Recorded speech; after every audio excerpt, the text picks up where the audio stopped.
And the reaction here in the studio, Righty can't watch. And that will be mirrored up and down the land as England finally win a shootout. That's on mental. In the World Cup. Running orders getting ripped up. Confetti everywhere. England into the last eight.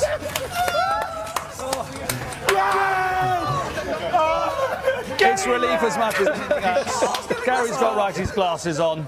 And this is the way the quarter-final lineup looks. Uruguay against France and Brazil, Belgium. What a game that will be on Friday. Sweden, England and Russia, Croatia on Saturday. The England heroes, Jordan Pickford and Eric Dyer. They're with Gabriel Clark. Right, let's have a look at the 5 key penalties then which decided this game ultimately here in Moscow at the Spartak Stadium. We'll start with Jordan Henderson. And actually, from David Ospina's point of view, a very good save. I suppose you could argue, Gary, was the sort of height the goalkeeper wanted, but he made very good ground across there. It was more that he telegraphed it a little bit. He sort of set it out to put it that way with his body shape, and Ospina read it. You've got to go higher if you're going to do that, to be honest with you. And then England are on the back foot here. England really are on the back foot, and they get the break there, don't they, when Uribe hits the bar. Like, we're talking about going high. He's gone for power, and he's tried to go for precision in that side there. If you miss kick that, it's either going over or it's... Brilliant from Trippier, that. That's a big penalty, that, because if you miss that, they've got one to win it, so... And now we're into sudden death, effectively. What a save. Again, that's a great save. Really.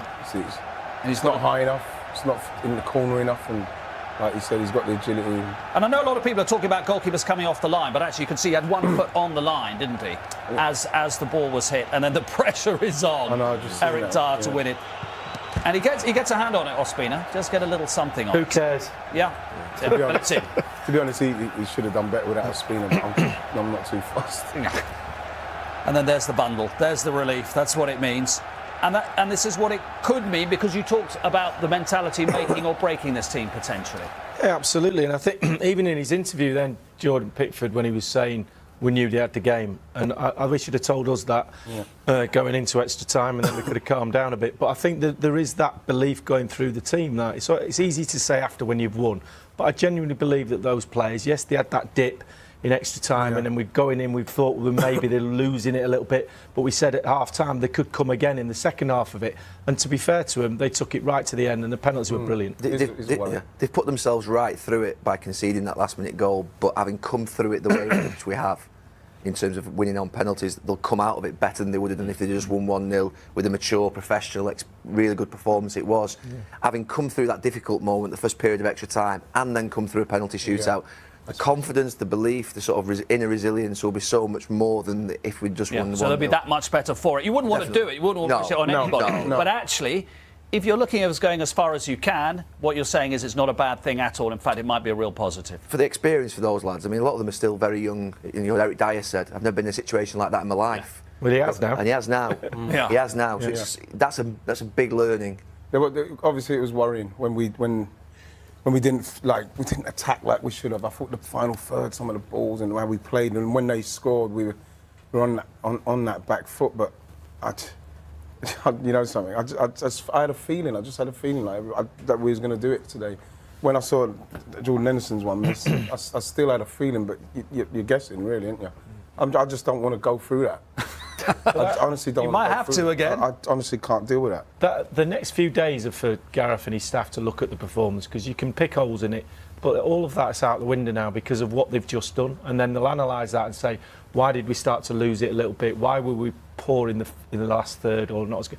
Defensively pretty strong throughout the game, apart from that little spell. So, but all that's for later on. Tonight is just the euphoria of tonight, and as you said, enjoy it with an orange juice or do whatever you want. But there is a worry. What was that? What happened to Harry Kane? But we seem to lose that. A fitness concern. He was playing on one leg with 20 minutes to go, half an hour to go. Pretty good penalty on one leg, isn't it? We lost our impetus there because we didn't really have anything too much going forward when he wasn't our furthest man. It was worrying. The worry, I suppose, in some ways, and got to try and sort it before Sweden, is that after that first half an hour when we were really high energy, we made loads of runs past Harry Kane with Lingard and Allen and Sterling. Once a team gets through that, we do seem to have a problem with being able to show some quality in the final third when teams are behind. So there are things to pick up, but like I say, it's not for tonight. Tonight's about just enjoy the moment. Tonight's about hearing from the penalty heroes. Kieran Trippier, vital penalty he took to make it 3-3 to even it up. Here he is with Gabriel. You can only do so much. No, and there's some players when they're walking up to a penalty, you don't want any player to miss and be the person who obviously costs in some ways. But then when he walked up, you thought, oh, he's had such a brilliant tournament. He's been magnificent, him.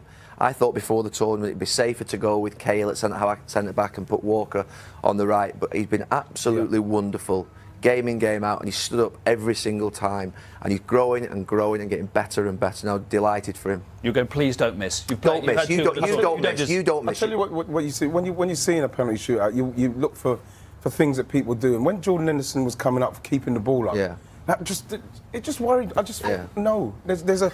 I know it might be something to do with steadying the nerves in that, but I was thinking, I'd rather see him with the ball focusing on that. He's doing to keep you up. Did it send the wrong message? I don't know. It sent the wrong one to me, and then he missed it. You know, and so it really frightened me. You look for little things like that when people are taking the penalties, but like I say, it doesn't matter really now. Gareth Southgate will be a relieved and happy man. We're going to hear from him in a couple of moments' time after this break as England win 4-3 on penalties. That's what it means to him and his staff. England into a World Cup quarter-final this weekend. Heroes wherever you look for England this evening.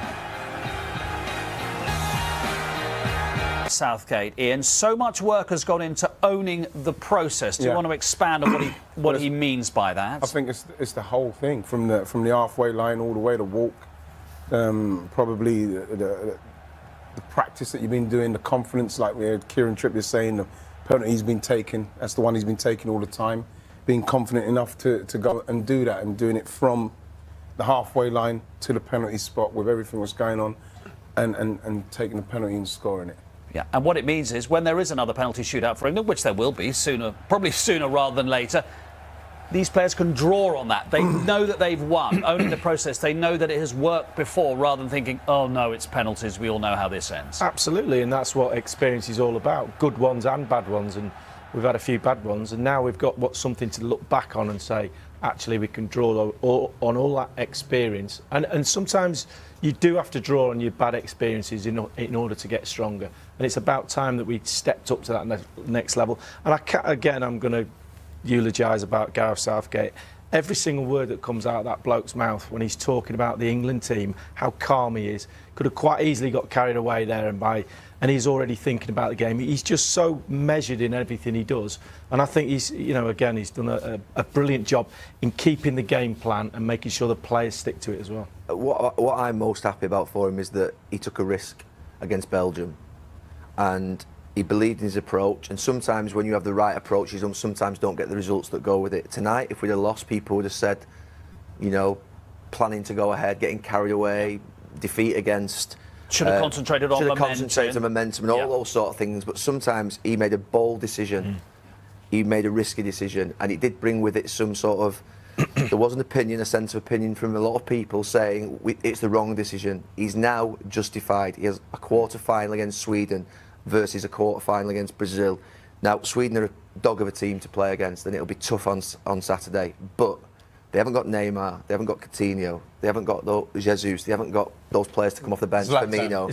They haven't got Zlatan. What I'm saying to you is that now he's believed in his approach, and he's now got the result that goes with it. And that doesn't always happen for a coach, and he deserves it. And does this now mean that whatever happens on Saturday, this has now been a successful World Cup because England have reached the quarter-finals?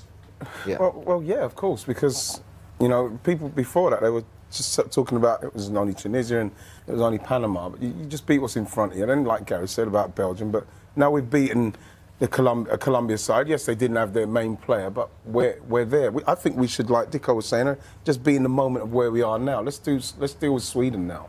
I think it will be a successful World Cup simply because we've won a penalty shootout and won. We've got something to take from it, but we've still got another step. It will be successful, but if we go out against Sweden, it'll be always that little thing now going. I'll be gutted what to go if? out to Sweden. Because it opened up after the Belgium game, and now we're in a position where we can, not the final, just look at that next quarter final and go one more game. Sweden. It will be. Gary's right. It will be horrible to play against them, but they won't like playing against us. Make no mistake about that. OK, the players have gone back out onto the pitch at the Spartak Stadium and they're applauding the England fans who were seriously outnumbered by the colourful Colombian support this evening. But it's the England fans who've enjoyed themselves in Moscow and wherever you are.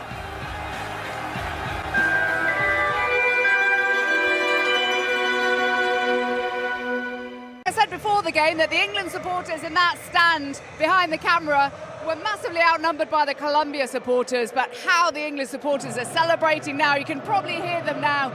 Ryan, you're not particularly emotionally involved with this, so you can perhaps give us a dispassionate view on England's performance and the fact they've actually come through when the chips were down.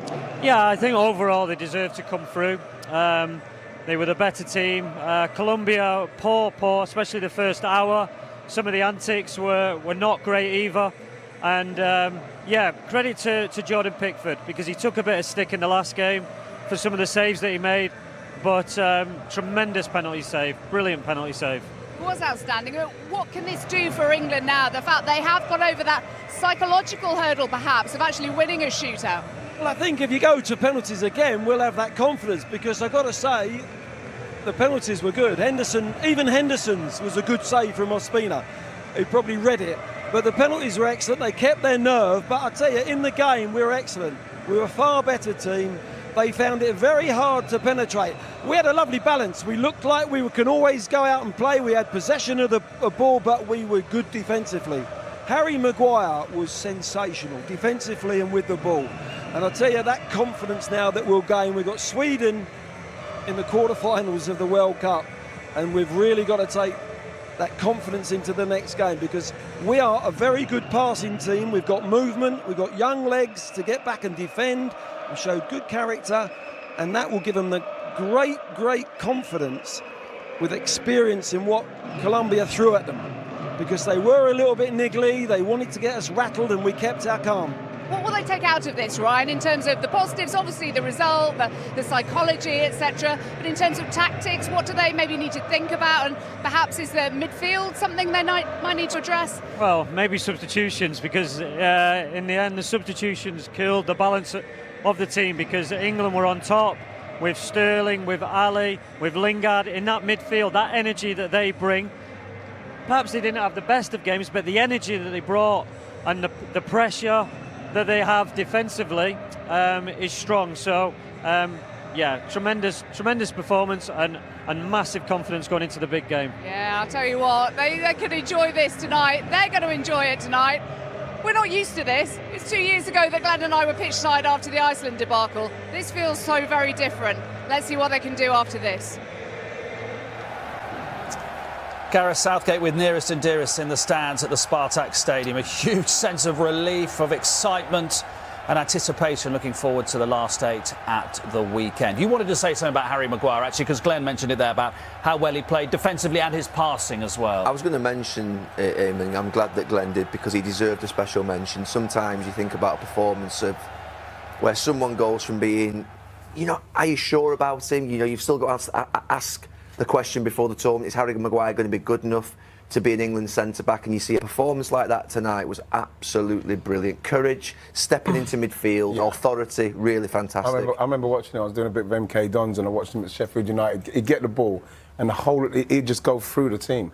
The whole of the Sheffield United fans, once he got going, would cheer and like big him up, and he'd go through and everything because the way he passed the ball, the way he just ran with the ball, and he's got to this level, and he still does it. He still tries it. He will try and come out of the back and run through, or make those passes where people can cut him out. Take chances with these passes, and we need that. Yeah, and England had to deal with everything tonight, even the antics of the penalty spot being scuffed up in normal time. Yeah, we spotted this one. Mojica giving it the old. But to be fair, when he placed the ball on, he never looked like he was going to put anything else. And he also braved for him to stay on the pitch and take one in the shootout. Yeah. That's another thing, because he was injured. Absolutely. Well done, everybody. That was a long shift. I think we're ready for a drink, aren't we? As everybody at home is as well. Thank you very much indeed. The World Cup takes a break for 2 days. We'll all need a rest after that. Then the quarterfinals start on Friday. We'll have live coverage of Uruguay against France, 2:30 on ITV. We'll also have live coverage on Saturday night of host Russia against Croatia. Join us at 6 o'clock, where we'll have a full review of that England quarterfinal with Sweden. So it's someday on Saturday, because the Tour de France also begins this weekend.